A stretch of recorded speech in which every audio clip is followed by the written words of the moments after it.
Breaking news in the Rock feed, Limp Bizkit frontman Fred Durst has just filed a shocking $200 million lawsuit against Universal Music Group, alleging that for decades now, the band hasn't received any royalties for their music. Of course, we've seen and heard in interviews that members of Slipknot have said they hadn't made any money off of their music. And as we know, so many artists are entirely reliant now on revenue from their live shows and their merch, and many people just discount the idea that bands would make money off of their music. But why is that? Is it because that music doesn't make any money? Well, no, that's not true. Limp Bizkit has currently 15 million monthly listeners, and for all the jokes about Spotify not actually paying people, the truth is they really do pay people. But the question is, who has been getting paid? And the answer in this case, according to Limp Bizkit, is not them, which is egregious. Decades after they signed their record label, we're expected to believe that they're still recouping their original deal that they signed. But Universal Music Group apparently feels that they're not entitled to any money. So it's going to be interesting to see how this case plays out. But rest assured, how to tell if somebody's real in the music industry? Are they willing to file a lawsuit against the biggest label on the planet? And that's exactly what Fred Durst has just done. So he's not just sticking up for himself. He's not just sticking up for his bandmates, but he's also sticking up for the numerous other artists that have either encountered this in the past or will encounter this in the future. Here's what we know. While he may have done it all for the nookie, that doesn't mean that he shouldn't be compensated for his work. In a shocking lawsuit filed today, Fred Durst alleges that Universal Music Group hasn't paid Limp Bizkit any royalties for decades. It's a stunning claim from a band that sold more than 50 million albums over the years, and to date, still has more than 15 million monthly listeners on Spotify. But where is that money going? Limp Bizkit's attorney says not to the band. In fact, he said the band had, quote, not seen a dime in royalties. Now, when a band signs a record deal, in many cases they're provided with an advance or a large lump sum payment. And over the years, as the band releases music, the label will recoup that money from the sales of their music. Now, that's an oversimplification, but you get the gist of it. And it's hard to imagine that decades later, with all the massive success that Limp Bizkit is having, that this label is somehow still recouping the advance from their music. In Fred's lawsuit, his attorneys contend that hundreds of other artists may have been treated the same.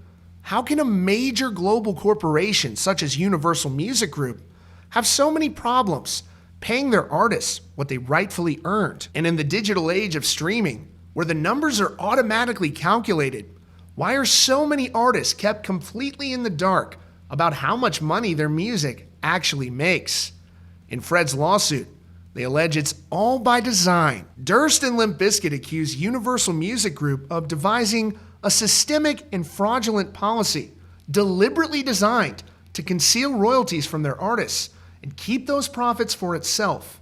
It adds, UMG's creation of such a system, while holding itself out as a company that prides itself on investing in and protecting its artists, makes plaintiffs' discovery of UMG's scheme all the more appalling and unsettling. The attorneys mentioned the major resurgence Limp Bizkit has been having. They're going to be playing stadiums with Metallica next year. The attorneys write, despite this tremendous comeback, the band had still not been paid a single cent by UMG in any royalties until taking action against UMG, leading one to ask how on earth that could possibly be true. The situation began to unfold back in April, when Durst retained new representation, and they were shocked when he told them he had not received any money for any Limp Bizkit exploitations ever. This is where things somehow get even crazier. So after all these years, Fred's wondering, hey, why am I not getting any money? So as any reasonable person would, he tries to go and get a statement. Hey, what's the balance here? Let me see the numbers. Where are we at? How are we doing? And extraordinarily, according to this suit, UMG declines his request simply to get some sort of an accounting on where the band is at in terms of their recoupment. The lawyers write, Durst explained that he had been informed by UMG that he had not received any royalty statements because UMG told him over the years that it was not required to provide them since his account was still so far from recoupment. Durst's representatives suspicious that UMG was wrongfully claiming plaintiffs' accounts were unrecouped, suggested investigating further. It was at this point that Limp Bizkit's new representatives took matters into their own hands. They reached out to UMG, and they got a different response. Apparently now, Limp Bizkit actually had over $1 million in royalties, but the label had failed to alert the band about the money. This, of course, led to more suspicion. I mean, who do they have running their accounting over there at UMG if this is true? The Hamburglar? How do you go from, well, actually you're unrecouped to now, oh, well, you've got more than $1 million in your account? I mean, that's a big difference. So this naturally led to some significant questions about their accounting practices. Upon further investigation, the representatives didn't like what they found.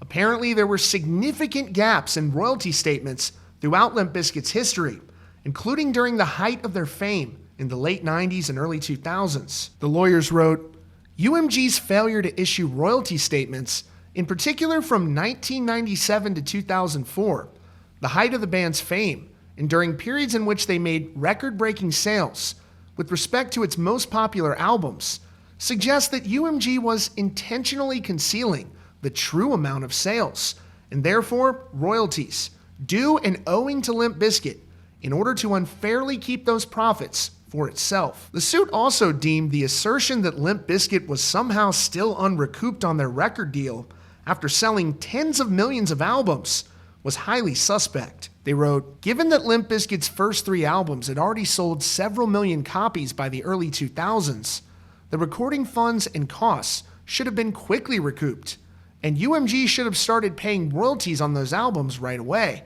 not over 20 years later. Later in the suit, they wrote, given the vast amounts of money collected by UMG in relation to sales of Limp Bizkit's and Flawless Records albums over the years, UMG is liable to plaintiffs for tens of millions of dollars in copyright infringement, if not more. Indeed, plaintiffs allege that the amounts owed to them by UMG following the recession of these agreements will easily surpass $200 million. So this is a very important lawsuit that's going to have major ramifications on potentially numerous other artists.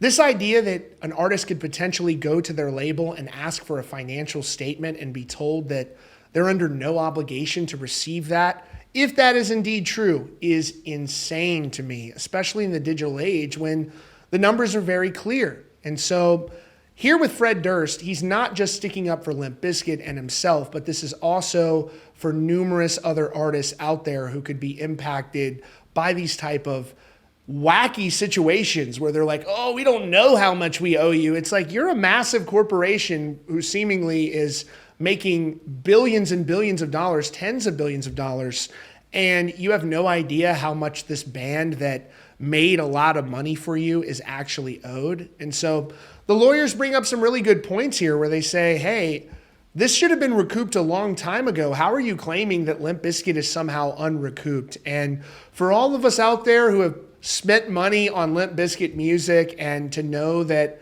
even all these years later, it's one thing to be an unrecouped band and to have a major advance, but we all know Limp Bizkit has made crazy money over the years, and to find out that it hasn't gone to Limp Bizkit is super frustrating if this lawsuit is indeed true.